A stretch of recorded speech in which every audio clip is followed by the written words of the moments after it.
Last week we took a look at Jaws ripoffs that had sharks in them, but it goes beyond that. Yes, there were a slew of imitators that use other animals instead, but still followed the Jaws format. So let's take a look at 10 more Jaws ripoffs from all around the animal kingdom, and then after this, I don't know, just show me the way to go home. I'm tired. Want to go to bed. Number 10. 2001's Beneath Loch Ness doesn't seem like it should be a Jaws ripoff taking place in a lake featuring an actual legend, but starts off with that familiar underwater footage, and an earthquake sets something big loose under the loch. Case here comes in to take over the operation, and if he looks familiar, it's because he's the guy that tries to calm Freddy down at the pool party in Nightmare 2. Just tell us what you want, all right? I'm here to help you. Kids at a bar directly discuss Jaws, showing that at least the movie knew what its inspiration was, and if no one has a proper Scottish accent, it's because this film was almost entirely shot in California. When people start getting attacked, Wes decides to try to keep it quiet, and of course refuses to close down the loch because tourism. When producer Lizzie travels to Scotland by train, she's clearly there. This is a person standing in Scotland, and not a poorly green-screened person with no shadow effect. They straight up say that they won't close the loch because it's their peace tourism season, and then... Oh please, we really don't need any help from anyone around here. And then cut to...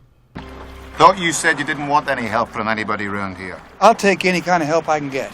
These two scenes are literally back to back. I mean, why not just do it in one scene? What was the point of this? Anyway, they team up with this Quint character.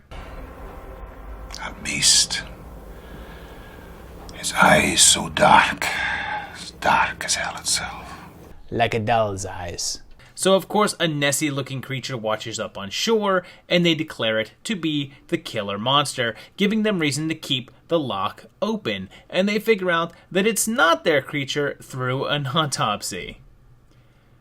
The beast is like 70 feet long and looks like a bad PlayStation 1 graphic, and the Quint character gets eaten because he can't let go of his obsession, and yeah, they stop the creature by blowing it up. Number 9. A pretty early ripoff was 1976's GRIZZLY, which wore its source on its sleeve, or in this case, the poster, billing its villain as the most dangerous Jaws in the land. So you've got your authority figure in charge of a busy tourist location, not a beach here, but a national park, and the big guy starts a killing right away. They realize that it's a bear attack, but instead of closing the park, they just move all the hikers into the lower area. They also realize that it's a grizzly, even though the breed is rare for that area, and that it's a bigger one than normal, 15 feet tall instead of the regular 11.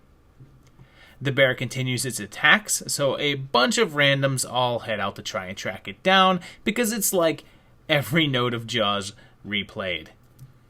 It's even 3 guys on the hunt for it. One authority figure, one nature-oriented guy who spouts off bear facts at the drop of a hat, and a third guy who isn't like Quint. He's like the only original guy.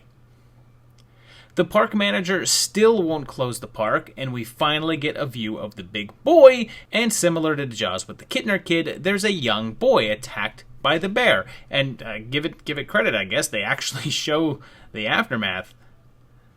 The Jaws comparisons taper off a bit towards the end as we head to the final fight, and there's this really weird scene where one of the heroes is seemingly killed, but hey, it turns out that he's alive. But then the bear returns, and hey, he's just dead again. I mean, who is this guy? Tanya Roberts? Was that too soon? And what Jaws knockoff would be complete without blowing up your villain? Number 8. Here's one I don't see talked about very often, and maybe for good reason, but in 1985 there was the Spanish film The Sea Serpent, which gives us a nuclear test that awakens something in the depths, accompanied by some very familiar music.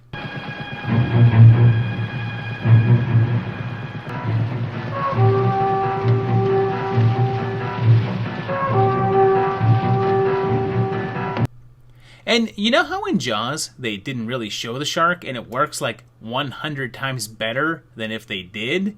Well, this is the opposite of that. It's not a hand puppet though, it's actually a full-size prop, as evidenced by these shots of people being eaten by it, which is pretty awesome. Jaws comparisons come into play as a drunken woman goes out to sea by herself, although not skinny dipping here, but the end result is the same. And unlike Jaws though, this guy comes out of the water destroying an entire lighthouse.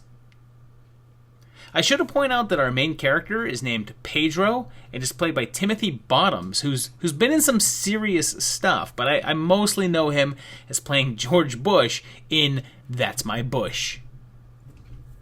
Of course, no one believes them, so the team of Pedro, the sea captain, a scientific-minded guy, and Margaret, our everyman Bodhi replacement, head out to confront it. A lot of the Jaws influences here are pretty circumstantial, but it's clear that they used it as a starting point, and then they just straight up stole that music. It's fairly notable for the fact that the monster isn't destroyed at the end, it just kind of gets away, and it's kind of fun, although the middle is a bit of a slog, and if you're a kaiju fan, you'll see some of those elements here as well. Number 7. If I say Jaws ripoff, the first thing you're going to think of may not be a giant killer pig, but then you haven't seen 1984's Razorback. Directed by Highlander's Russell Mulcahy, you can guarantee that it's going to be pretty. And right off the bat, it does not disappoint. Legend has it that Russell sold the movie as Jaws on trotters, meaning hooves, so it's clear that he was aware of what he was doing. When American reporter Beth heads to the outback, she's attacked by both the locals as well as an oversized killer boar.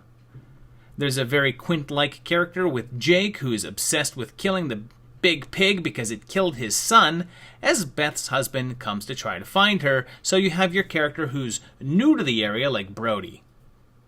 It has some insane visuals, really gorgeous stuff that really does put it into its own category. In case you don't know, Mulcahy was a noted music video director before getting into film, and that background is very apparent here. No one will acknowledge that Beth was killed by a boar, instead insisting that she fell down a mine shaft, and like Quint, Jake is killed by the thing that he seeks.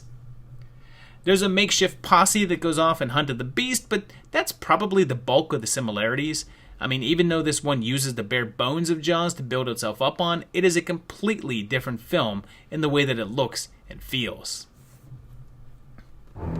Number 6. Another pretty early entry into the Jaws-O-Rama fest that was the late 70s is Tentacles, which starts with the movie saying, "Hey, remember when Alex Kittner, a young boy, was killed in the beginning of Jaws? Well, we're killing a baby, so what are you going to do about it?" Film royalty Shelley Winters is here, and as is John Huston in this sharp gown. There's Sheriff Lobo, and people start getting killed off by a giant octopus. But the real monster of the movie is Mrs. Winters' hat. There's a weird scene where a girl on a boat sees her friend's feet pop up out of the water, causing her to freak out in fear. But I mean, is this something that would cause you to freak out? Doesn't this just look like someone goofing around? That old poop Norman is here, and instead of not shutting down a beach, we have a refusal to cease work on an underwater tunnel that's annoying the big fella. Of course, there's a big boating event that no one wants to bother to shut down. Did you folks know that 1 out of every 2 Americans wears glasses? That just shows you how important ears are. What? That's your punchline? What? Octo shows up to cause chaos in one of the most perplexingly shot sequences of all time, and damn, this movie really has it in for its kid characters. After the chaos, our main character swears vengeance against the 8-legged villain, asking some killer whales for some help. I mean, he literally asks them, like, verbally. After an underwater confrontation with the beast, which I should point out is mostly just a real regular-sized octopus against miniatures, the two whales, or non-moving doll versions of them, and after a long and kinda silly-looking battle, manage to kill it. Number 5. Okay, so the strangest movie here, and one that I never see anyone talk about, is Gums from 1976. This one is less of a ripoff and more of a straight-up spoof, and one of the earliest adult parodies that I know of. Even though the rating on this film is a big ol' X, it's mostly just nudity and simulated stuff like you'd catch on Cinemax. It basically mimics the story of Jaws, except instead of a shark, it's a mermaid that kills people by, doing stuff to them underwater. Of course, the mayor refuses to allow them to close the beaches, and strangely, the Quint character is a Nazi? The mermaid continues her assaults, and eventually our characters all head out to sea for the final showdown. And yeah, I'd only really recommend this one if you're really into this sort of thing, but I figured I'd have to mention it since no one else really seems to acknowledge that it even exists, and yeah, maybe some things are better left lost. I don't know. Did I mention that the ending is the mermaid having a tryst with puppets for some reason? It seems like that's something that I should have mentioned. Number 4.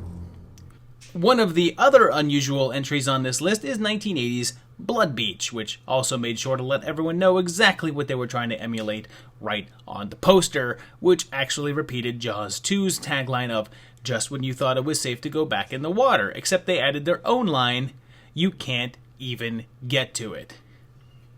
We're set right next to the Santa Monica Pier as something in the sand pulls this woman down into it, and Paulie's here, and more attacks occur, so Nancy's dad steps in. He is always Nancy's dad. The police go on the hunt, but people still keep coming to the beach, and how's this for crazy? This guy tries to rape a girl under the pier, but as he's crawling to attack her, the creature, I guess, comes up and eats his penis? Because I suppose it has a sense of irony? It's not excessively Jawsy. Just when you thought it was safe to go back in the water, you can't get to it. But it sure thinks that it is, and I guess furthering the whole irony bit, when our lead guy is torn between his girlfriend and his long-lost love, his girl gets eaten, I guess, making the choice easy. Attacks keep occurring, but people still seem kinda cool with just standing there on the sand, but they finally locate the creature's feeding grounds, and our monster makes its grand entrance, setting up the final, fairly anticlimactic showdown. It's not the most rip-off worthy film on this list, even if it wanted to be, and it's kinda lacking in action, but it's still an alright watch. Number 3. In 1989, we have our first ripoff that's clearly more of a direct parody instead of just a ripoff, with Blades. Distributed by Troma, it starts just like the movie it's spoofing, with the campfire and young lovers going off on their own, although instead of going into the water, they're killed by something in the grass.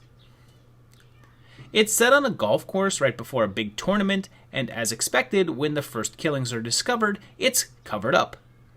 Of course, after more incidents, a makeshift posse is formed to chase the killer, which they realize is a lawnmower, and they capture one that they believe is responsible. I mean, they even do the whole Mrs. Kittner slap. I just wanted you to know. And the autopsy scene. Seriously, the level of which they managed to match up the Jaws tropes with a freaking lawnmower is pretty impressive. So look, if you didn't zone out when you heard the word Troma and didn't lose interest when you heard the phrase Jaws with a lawnmower, then you're already on board. But if you did, let me reassure you that this isn't your typical Troma stuff. It's overall pretty mild, with no nudity and fairly low-key violence, but I got a kick out of it. It's freaking Jaws with a lawnmower. How does that not do it right there? Seriously, look at this thing. Look at it. Number 2, It feels weird putting 1978's Piranha on here because it's such an obvious choice and probably the most well-known Jaws ripoff, and also one of the best made. Plus, I feel like I just did a timeline on this series pretty recently, even though, yikes, it was a year and a half ago. So my first inclination was to mention it, but not really cover it. But then again, how can I not?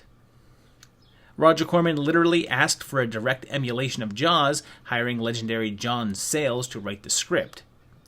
It deserves this spot because Corman, knowing that Jaws 2 would be released in June, prepped this to release shortly after in August and created an ad campaign that, well, looked a bit familiar. Universal was actually planning on suing to prevent what they considered to be an infringement on their brand, but Spielberg himself intervened because he had actually seen the film and managed to persuade them to let it go. As for the movie itself, it certainly directly references Jaws by including a video game in the beginning, but the script also hits the notes. Skinny dippers killed in the intro, non-believing authority figures, refusal to close an area due to an impending profitable event. It's all the bits that you're expecting, plus extra Dick Miller. And yeah, it's a straight-up blast, and if you haven't seen it and your only experience is the 3D remake, you really should check this one out. Number 1. And here we go, the top spot is reserved for the best Jaws ripoff, Shark or No Shark, and it's Orca from 1977. One of the earlier, higher brow knockoffs, this one has by far the coolest poster. Look at this. This is freaking majestic. Although it does have some overall thematic similarities to Jaws, it's also quite different in tone. It gives us some Bolero action, Zardoz's lady friend, Dumbledore, and is that Peter Hooton? Should I show it? Of course I'm gonna show it! Hey, bud, what happened to your clothes? I got molested in the little boy's room. So, Nolan, who is our Quint-like character, obsessed with killing sharks, becomes equally obsessed with catching a killer whale to sell to SeaWorld or something, and accidentally kills a pregnant female. This understandably upsets her mate, so it swears revenge, coming after and killing them. You'd think just staying out of the water would save you here, but hell no, Orca don't play games, and heaven forbid that you let him get a hold of your leg cast. Does that make her like a 7.5 now? Oddly, there's a strong pro-wildlife lean here as the killer whales are treated as mistreated victims, which is kind of at odds with their use of SeaWorld whales for a portion of the shots. It's obvious to tell which shots they are, since the water goes from looking like an ocean to looking like a swimming pool, as well as the dorsal positions, since whales in captivity all feature bent fins, which does not occur in the wild. The finale is a dazzling showdown on the ice with a pretty decent fake whale, and yeah, I mean, it feels a little pretentious at times, and it's a little slow at some points. I don't care. I love Orca. It's a great Jaws movie, great Jaws ripoff, and also a decent film on its own. Check it out. So there you have it, 10 more Jaws ripoffs, all of these featuring other animals from all around the kingdom. Some of them not even animals. You got a lawnmower in there.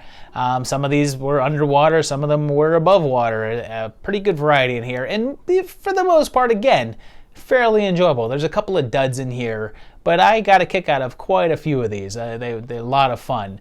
There's a sequel to GRIZZLY that I've been meaning to check out for a while now as well too. It was lost for like 40 years, so kind of anxious to check that out as well. But hopefully you've seen some of these, heard of some of these, and maybe this will inspire you to go check them out. Let me know if you have seen them or have any comments about them. Just pop that down below in the comments. Of course, hit the like, hit the subscribe. Check out the patrons. These guys help keep the channel going. Thank you guys. Thank you for celebrating my birthday with me. My birthday month has been pretty fun. And you can also do that by going to patreon.com/movietimelines and becoming a patron for the channel. You get to vote on the last episodes and such. It's a lot of fun. Check that out. But in the meantime, just keep watching these videos, and I appreciate it. And I'll see you very, very shortly for another great one. Thank you. Bye-bye.